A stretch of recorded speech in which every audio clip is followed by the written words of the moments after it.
Welcome to Bloom Living. I am your host, Thomas DeSchutter, former rock musician turned financial strategist, sharing amazing ideas from amazing people looking to up the game of life whenever we can. Hey, welcome to the show. I am your host, Thomas DeSchutter. I can't believe we have hit season 3 of the Bloom Living podcast. I don't even think I ever imagined we would get to this point. I really just sort of took it, one day at a time, one show at a time, one season at a time. I know that sounds really cheesy. And it is the absolute truth that's really the way I rolled with this.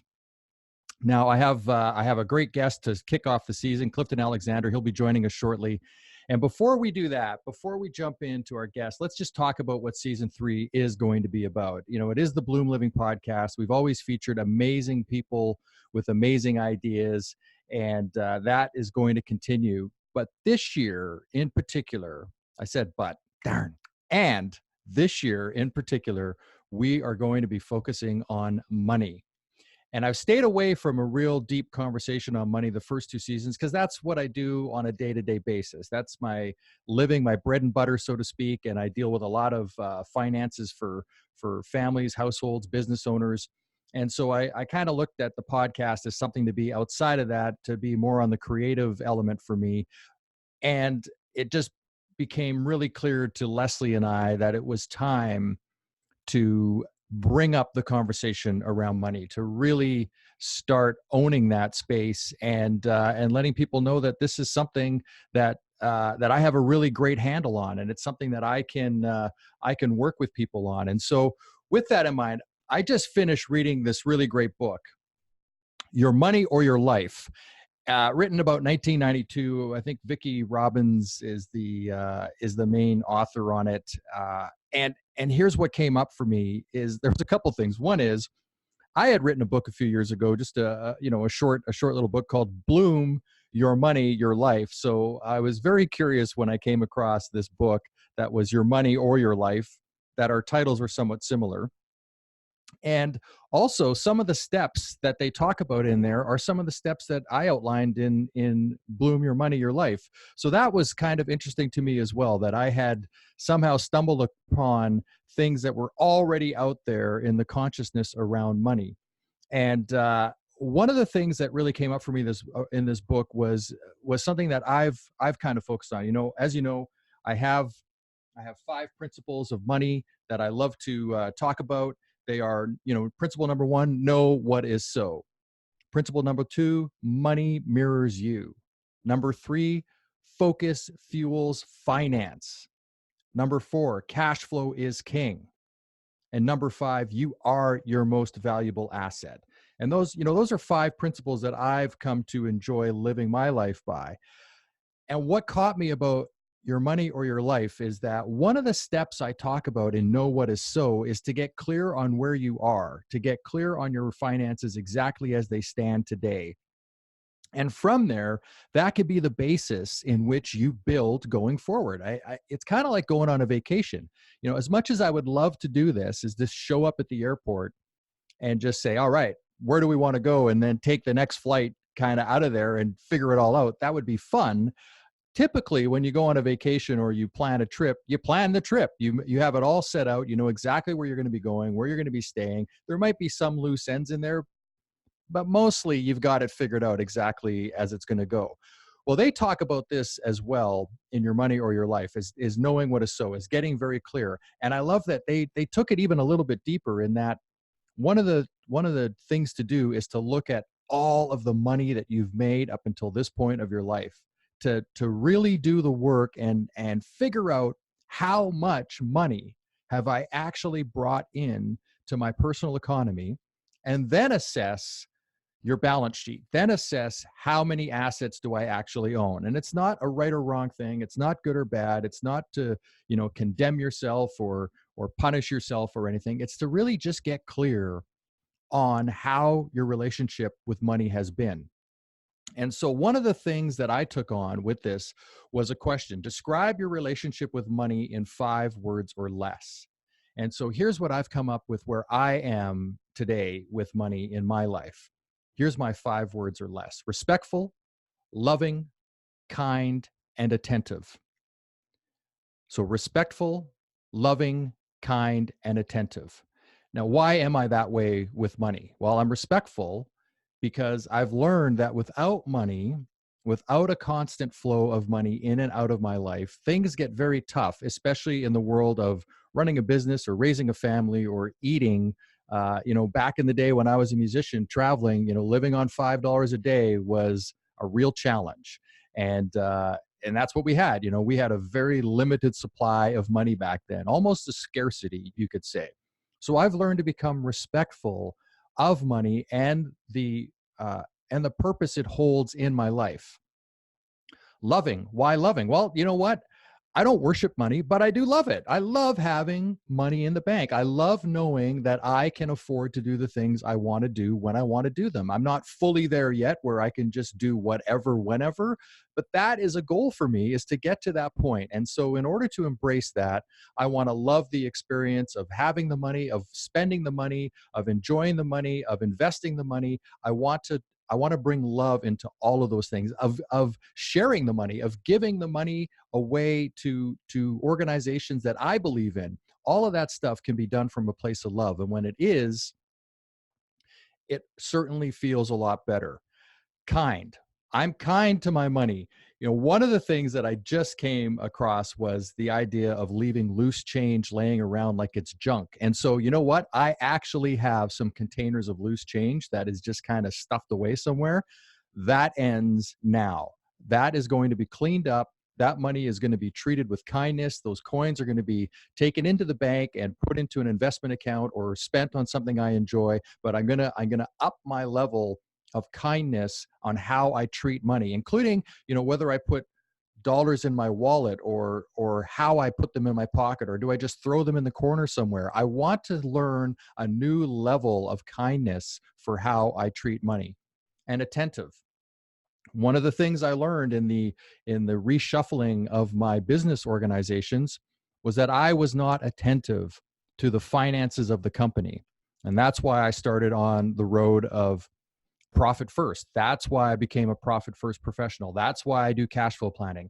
That's why I love to work in the field of money, is I want to bring up my own attentive attention to money. And so I invite you to ask that question. Describe your relationship with money in 5 words or less. I guess it's not really a question. It's more like an ask.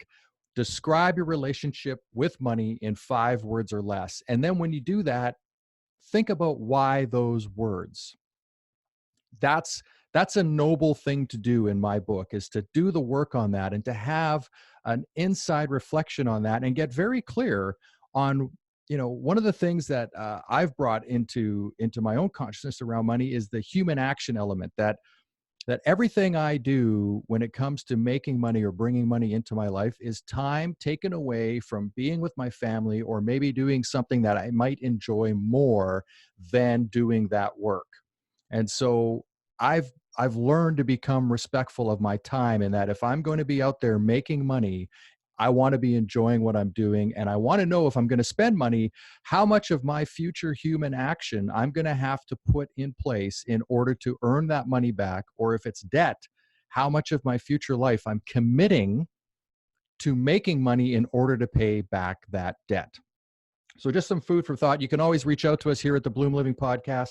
You can sign up for our book, the copy of Bloom Your Money, Your Life, at bloomyourmoney.com. You can go there and get a free copy of the ebook, bloomyourmoney.com. And now we're going to jump into the show. So again, season 3, we're kicking it off. We've got a great guest standing by, Clifton Alexander. I'm going to invite him in a real quick moment here. I know somewhere on this lovely screen in front of me, I have his bio. So here we go. Maryland native Clifton Alexander knows the importance of branding all too well. His success ranges from managing artists, including Marcus Canty of Epic Records and Young Steph of Atlantic Records, and consulting for the music group H-Town, director Ken Falcon, to directing, producing, and co-writing The Guild starring Terrence Howard, and providing videography for Pretty Ricky, Dee Woods, and Tiffany Evans. He also dabbled in public relations and got the pleasure of booking venues for Chris Brown. Clifton was able to do all of this while owning and maintaining 5 technology companies.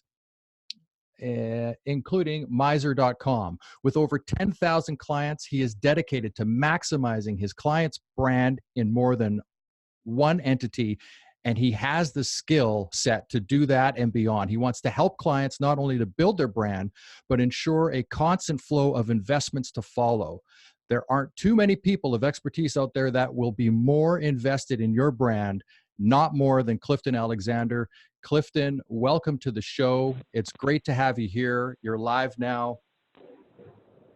How's it going there? Thank you. Thank you so much for having me on your show. Yeah, it's great. You and I, we met almost by accident on Instagram, and we started a conversation. And one of the things, so this is, as I said off the top, this year is the focus is money. And one of the things that I really caught my attention about you was, first of all, the 5 businesses, the idea that you basically have just decided you want to do these things and you set them up. And we started to talk about, as I mentioned off the top, also, I used to be in a band, about me getting my music up on Spotify, which I will humbly say before you, I still have not gotten to posting that and uploading it. But it's not because I don't want to. It just keeps kind of falling down the ladder of prioritization at this point. But it will be done. And so maybe talk to me a little bit, and let's share, this is all about sharing this with people. Just talk a little bit about how you got on the idea of starting up these different businesses. What was the influence, and we'll go from there. Well, my influence technically was procrastination. I'm not really good at maintaining something for a long period of time, as far as, let's say, it's working with the client every single day. This wasn't really my type of business that I wanted to start. So for me, I decided, how could I start something where once I start it, it's on automatic, and then it just kind of autopilots every day, where the customer doesn't need to talk to me every single day. It works by itself. And the only thing that I would have to intervene in is maybe customer service issues, or if something went wrong, they can just contact me through an email. I can fix it really quick. But then from there on, everything works kind of by itself. So that was kind of like my motivation. Like, what can I start that would generate enough income every month that I could do what I want to do with the life that I want to live, but also I can put in a minimum amount of work to get the same job done. And so where did that take you? What was the first idea that you came across that might be able to facilitate that? So I was on the phone with GoDaddy and I was having a problem with my website, and the customer service wasn't really the best at the time. So I was irritated with the customer service guy, and I said, man, I wish I could start my own, hosting company like you guys. And the customer service guy said, hey, you can. It's pretty easy. And I said, really? So he says, okay, he sends me his email address. He says, I'll email you after work. I really can't talk about it with you on the line because, it's being recorded. So like the next day he contacts me, and we talk back and forth.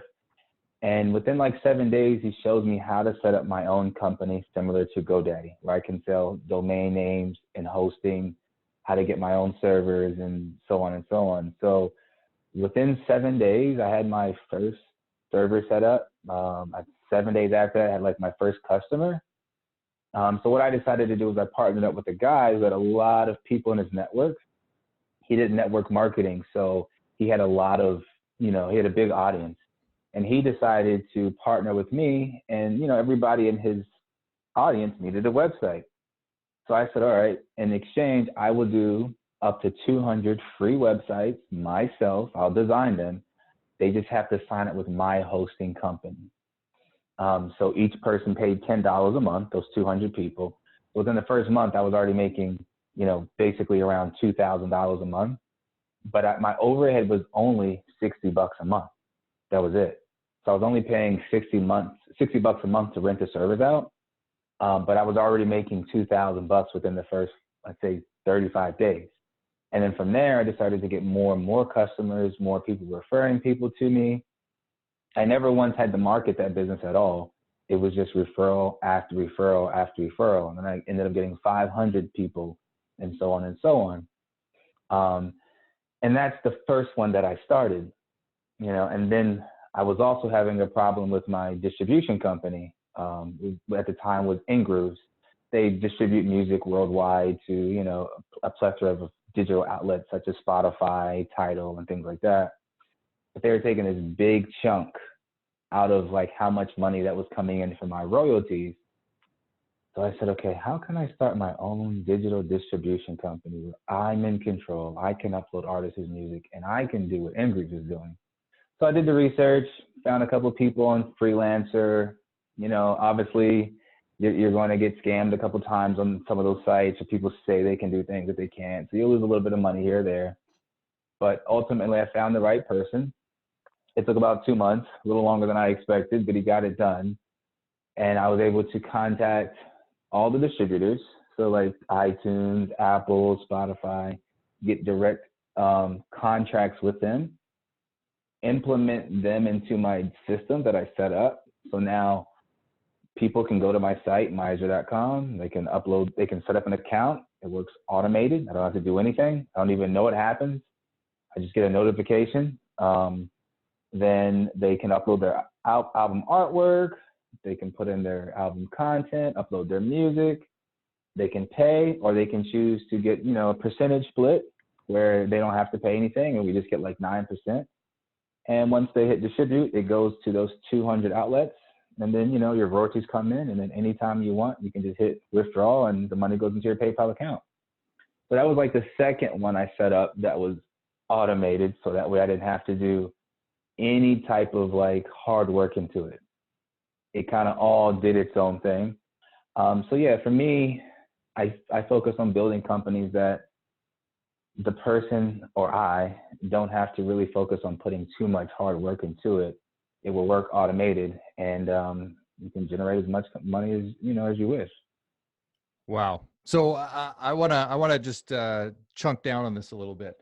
The idea, first of all, so it sounded like what drove you in some cases was, yes, there was the idea of, hey, I want to have a business where I'm not involved in the day-to-day dealing one-on-one with people. It's more like one-to-many. How can I do that where I'm removed, yet I've got the system set up in place in the background? So that's one aspect.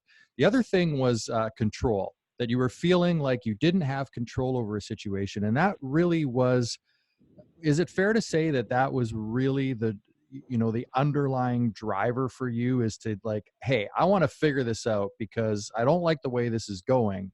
I think I can do this better and I can make a business out of it.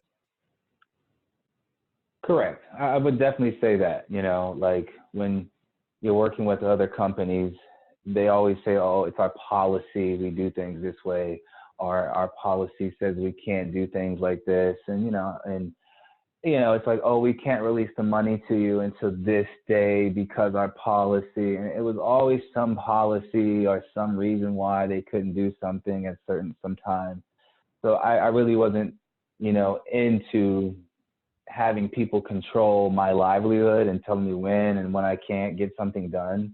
So obviously that is the reason why I decided to create companies where I don't have to be at the mercy of waiting for their net 30 or waiting for their policies or waiting for them maybe back with an email. The important things that I need to get done in life, I control, you know, whether it's a payment processing company, whether it's, you know, setting up hosting or domain names or sending music to, you know, on digital outlets. I have control of that, and I don't have to wait for PayPal to say, oh, we want to hold your money. It's just a random hold. It's like, what? A random hold? So, all right, I'm setting up my own payment processing company, and it's going to work automated. I'm going to do all the stuff. So that way other people can use it and I can make money from them. But at the same time, I can use my own service and I don't have to worry about the hassle of your policies or just random things going wrong or waiting for your customer service to get back to me. Right. So it's almost like your desire to have something work out well for you was the impetus to turning this into a business. Pretty much, as long as it can be automated. Yeah. Yeah. And I want to back up on something, because what I heard you say, and I get it. I think I know where you're coming from, that, you wanted something that was easy. And what I'll say to that, I guess, what I'll question you on that is that, for me, thinking about starting, putting in place the servers that are required and the database or a website, like you said, you had to do 200 websites. And so although you were only spending $60 a month in terms of outlet of cash, there was time committed, right? So there was a point in time where you had to either figure stuff out, how to build it, how to make it work. And so there is time and energy put into it, right? It wasn't just like you flipped a switch and everything worked. That is correct. So for the website, building my own web, company, yeah, that first 2 weeks was learning, understanding, what a VPS was, what hosting was, like how to connect domain names, IPs. So, in that first 2 weeks, you're hunkering down on knowledge and information to make sure that this is what you want to do. I mean, nobody dreams of waking up and saying, I want to start my own hosting company. Like, man, that's my dream. It's just kind of something you do because you're like, all right, this is easy. If I get 700 people, which how can I not, to pay $7 or $10 a month, that's $7,000 residual. And then once they sign up and they have hosting, I don't have to do anything. I just have to make sure that my servers never go down, and I have backup servers. And my cost is maybe $100, $200 max for 7,000 people. How can that be a bad business?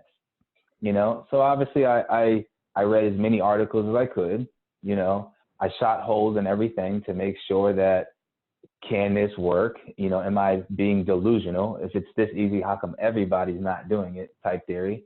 And then when I realized it was that easy, everybody's just not doing it. I said, all right, I'm going to take the first step and do it. Even with my blogs, I own over 13 blogs that get over 4 million viewers a month. My main goal with the blogs was to give my clients an avenue to promote their brands, to get them out there, but that first 4 months, in order to get that many viewers, I had to do so many interviews, set up so many free interviews with people, and pay bloggers to write and things like that in order to make money off the Google ads.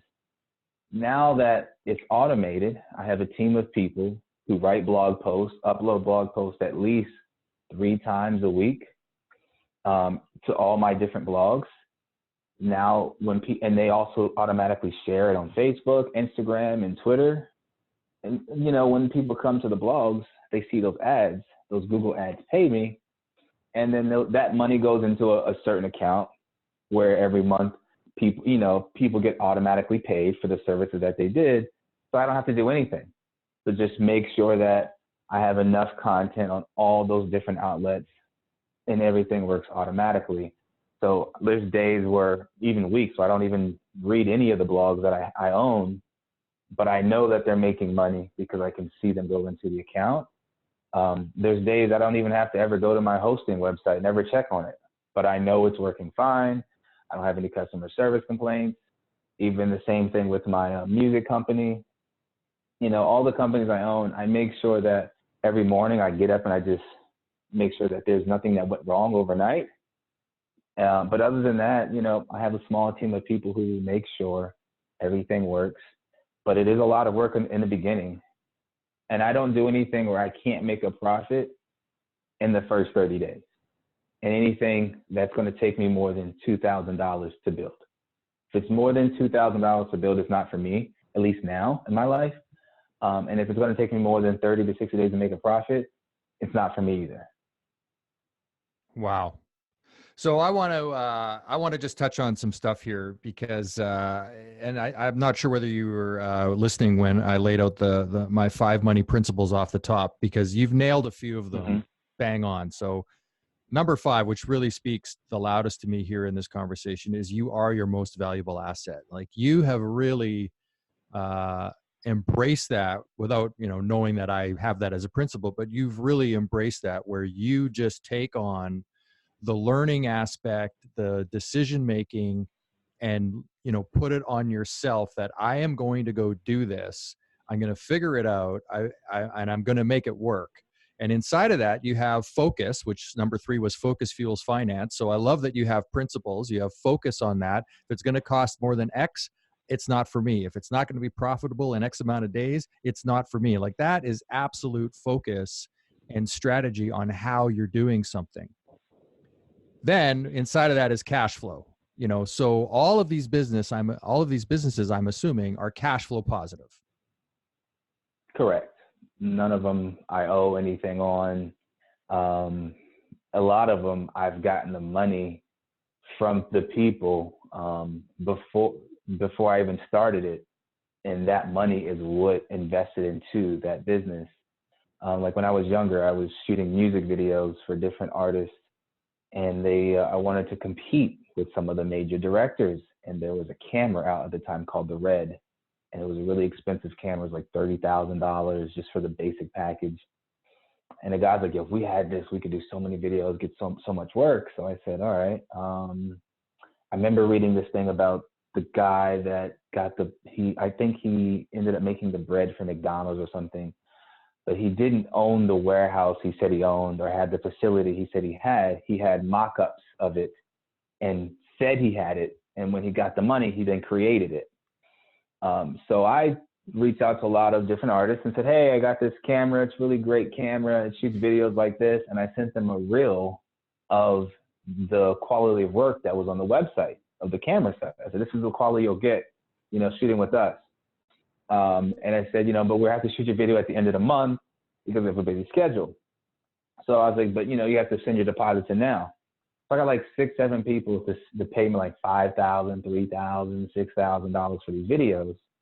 And then I took that money, bought the camera, and then I shot all those videos. Now, at the time, obviously, it wasn't a profit because I was basically taking the money to buy all the camera equipment.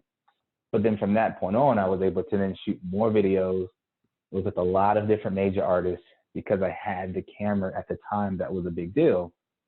So the same thing with my businesses. Like, when I started the web hosting, I said, okay, well, let me get people that need websites. They'll pay. And, for the websites, I can design the websites on GoDaddy for now because I don't have my hosting company.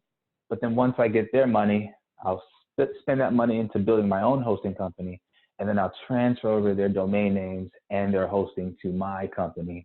And this way, I can get the business going.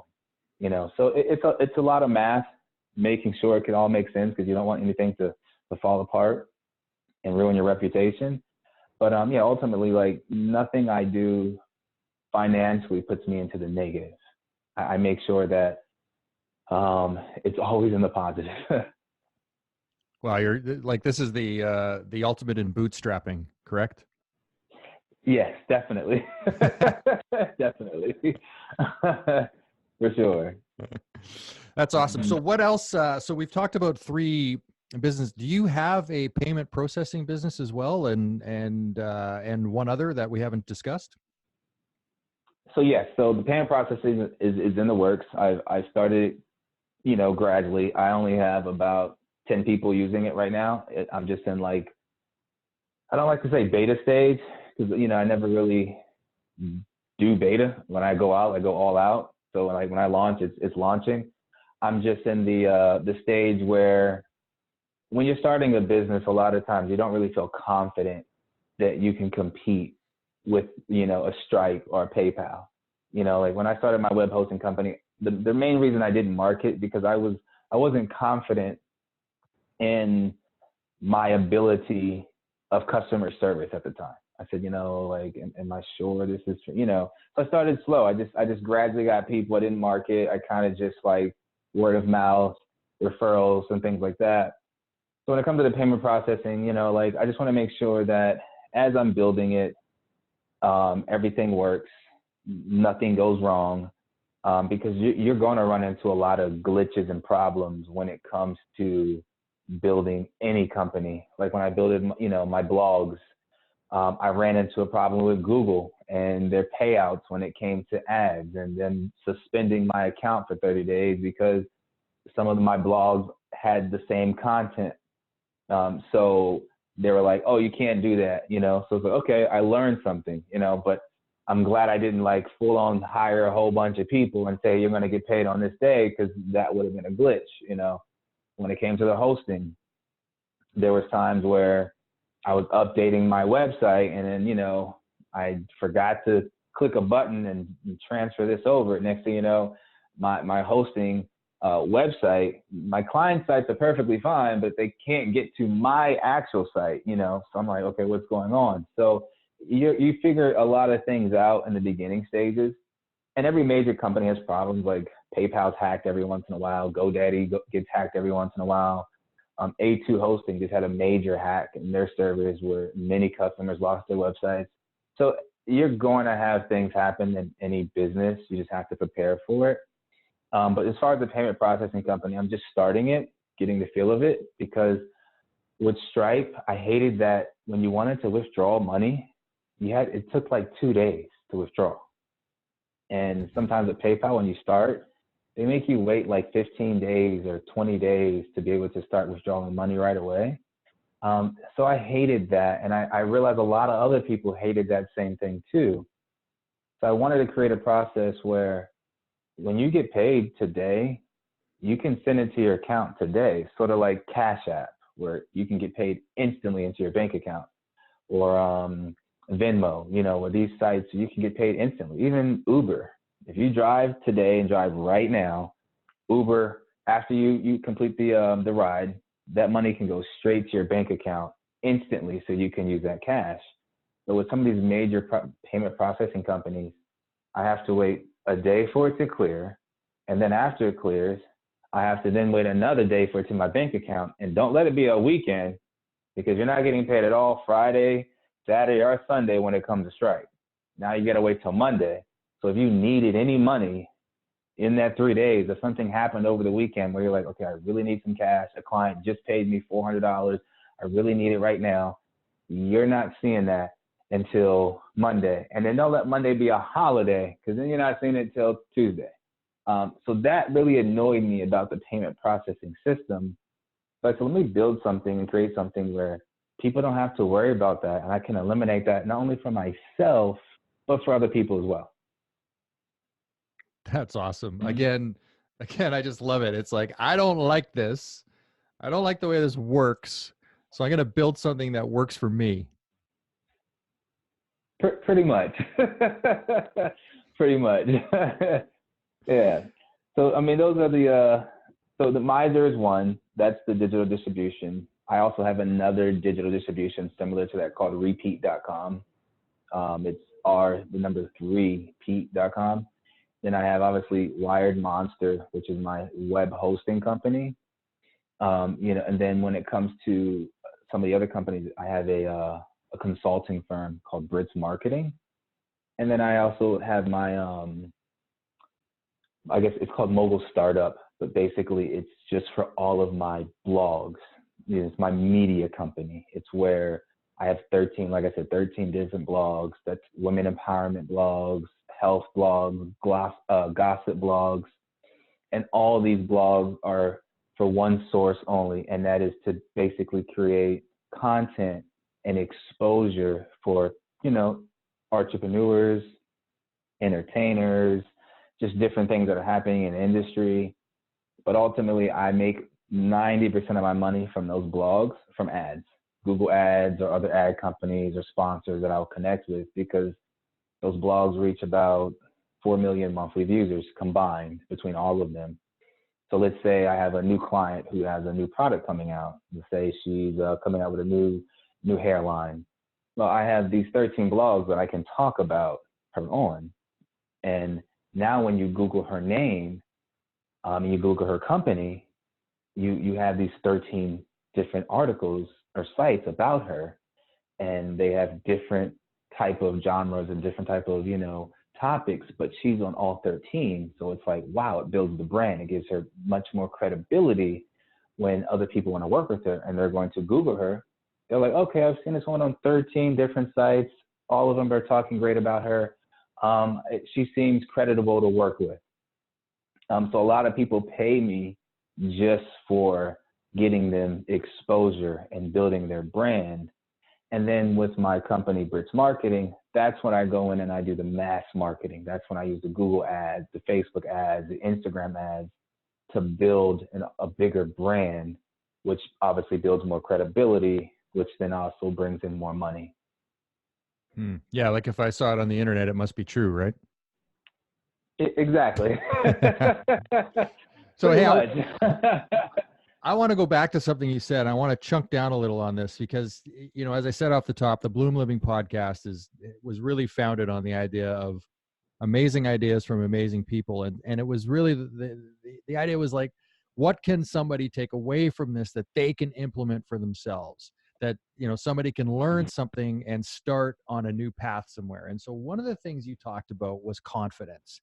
And I know for myself that, you know, I hold myself out in the public eye, you know, a little bit, not real intense yet, but a fair bit. I have some shows, I do some stuff, I put it out there. And one of the things I always grapple with is the confidence side, like the, who am I to say this stuff? Or who do I think I am that anybody's even going to care what I have to say? So how do you, again, we're going to chunk down a little bit here. How do you deal with that confidence when you're scrambling to really believe in yourself? So you're right. That is a big part. And I know, like with you, when you're starting your podcast, you know, I know you had some probably reservations. Like, okay, should I do this? Am I good enough to do this? Like, who's going to want to listen to me? You know, everybody has those things before they start anything. You know, so for me, I follow Gary Vee a lot. I follow people like, what's his name, Billy Jean, who has like the marketing company. And they all of them say the same thing, like, just get started, you know, just do it, you know. And I noticed none of the people that are making billions and millions of dollars, they're not GQ models. They're just people who are dedicated and determined to make a change. And I feel like if ultimately you stop worrying about what people are going to say about your voice, what people are going to say about how you look, what people are going to say about how you dress, once you can get rid of all of that noise and you can just get started, people follow good content. They don't care who you are, what you do. As long as you're giving good content that they can use and it gives them value, they're going to follow, they're going to subscribe to your YouTube channel, they're going to subscribe to your podcast, they're going to listen to you on the radio, they're going to buy your book, you know. So for me, like even with my Instagram page, you know, like I like following people who give out great content that I can use to build my brand. If you have an Instagram page and you're just posting selfies, I'm not going to follow you because there's no value that you're giving me. And I realized for myself, once I started posting my own content and I got over how I look, like, oh my gosh, like I'm fat, I got to lose some weight first. Let me just work out for like 60 days before I start doing any videos, you know? And my video guy was like, this guy out here, it weighs 10 times more than you and he's posting content and he's a multimillionaire. Do you think he cares about, you know, getting in the gym and waiting 2 months to post out content? And I'm like, you're right. And I just, that next day I went out and did a couple of videos. Of course you're self-conscious because everybody has an opinion on how you're going to look. But the most important thing is you're doing something that nobody else is doing. And even if you have people that don't like you, at least they're watching you, which is better than no one watching you, which is better than putting nothing out there at all. So like, it's just getting over your self-doubt and saying, can I do this? And why am I any different than GoDaddy or Apple or, you know, any other major podcaster out there? Like, what makes me different? Like, I know I have something to contribute, so let me just get started and do it. Right. Amen to that. Thank you. You know, what I loved about that was, well, first of all, Nike, just do it. Like that right off the Yeah. top is like Yeah. that's the key to anything, really. If you're not willing to take that first step forward, it's never going to happen. Like there's no good that can come if you're not willing to move forward on your ideas. But I love the idea of, like, we're all creators, right? And so how you interpret something, how you see something in the world is going to be different than how I interpret it or how I see it. And what I've learned is, and maybe this is true for you as well, but what I've learned is that the way I put something might be that thing that somebody needed to hear. The way I said it, they may have heard it 10 other times a different way, but the way I put it was the one that they went, "Oh my gosh, I've been waiting to hear that." Like that's what I needed to kickstart this for me. And lastly, your piece on what people think, and if they don't like you, at least they're watching your stuff. We used to, back when I was playing music, I always used to think the kiss of death was mediocrity, right? Like, you either want people to love your band or absolutely hate your band, but you never want people to go, "Yeah, that was all right." Like that was like, if people are just going, "That's all right," you're done. Like, you might as well hang it up, because that's going to get you nowhere. That is true. Yeah. And the people that don't like you spread your information faster than the people that do. Like, I realized that. Like, I've seen people share things with me on Instagram and on social media that they didn't like versus the things that they did like. They might like something themselves, but they didn't share it with other people. It's usually something someone says or does, like even the Dave Chappelle special. It's getting more buzz because so many people don't like it. But in actuality, all they're doing is giving him more exposure, you know. But then you have people that are doing great things that you do love that aren't getting that exposure, that aren't getting that share. So if you hate me, you might actually be doing me a favor, because you're probably going to tell someone you don't like me, which is then spreading my name to someone else. And they're just going to go check me out and they might like me. Right. Yeah, it's like the plane that lands, right? Who really cares? Yeah, exactly. I mean, the people on the plane cared a whole lot, but yeah, they care a lot. but Yeah, but the rest of us, it's like, yeah, whatever. yeah. So, and that's pretty much it. Yeah. So, hey, how, for anybody out there that's looking for, to get started or to grow a business, how can you assist them? Do you have something that you do for people that they can find some love around and get started?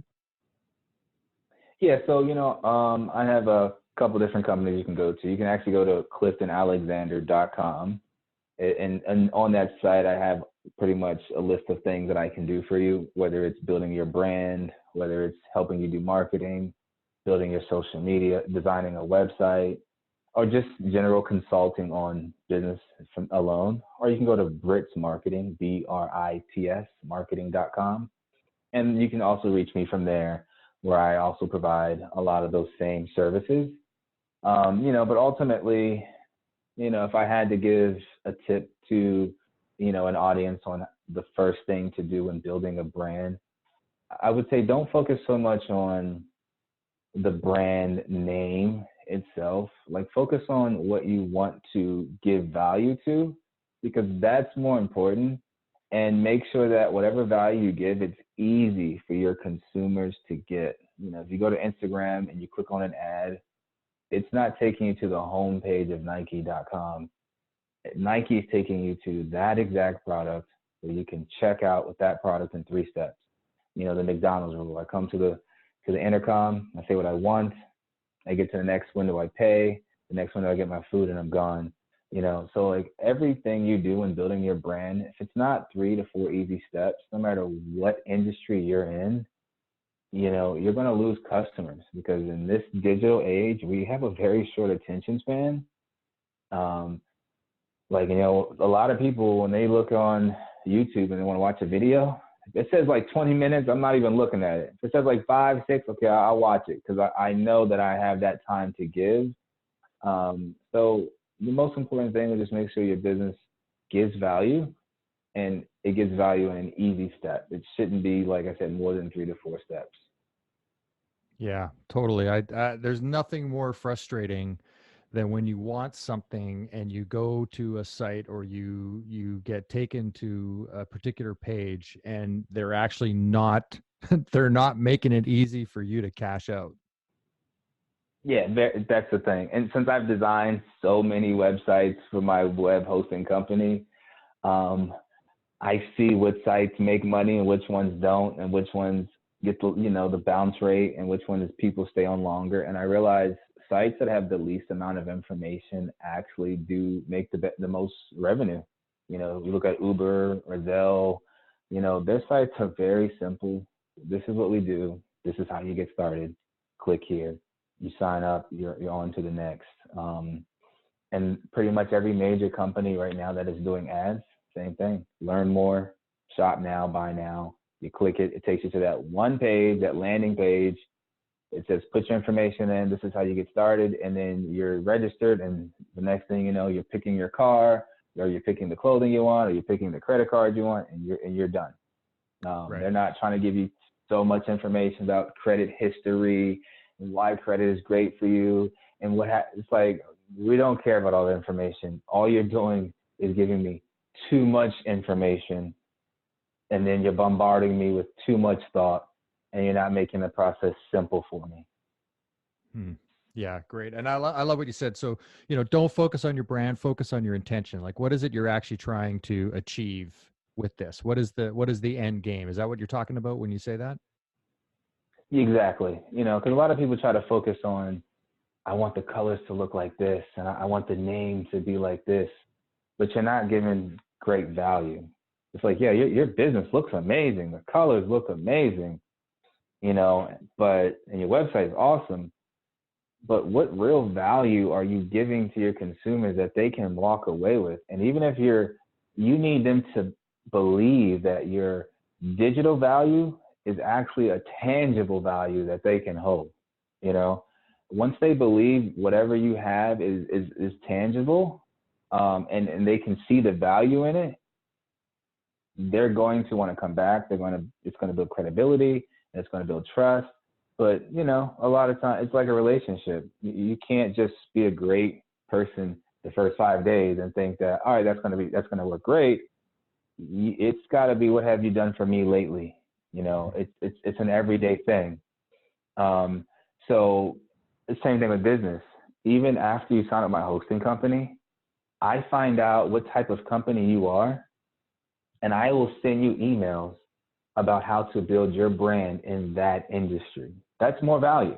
I don't need to do that. GoDaddy doesn't do that. None of the other companies do that. But I want you to stay with me because I'm showing you tips on how to build your brand in that industry of the website that you have up on my hosting platform. So if you are a podcaster, you're going to get an email from Wired Monster that says, here's 10 ways you can make more money in your podcast.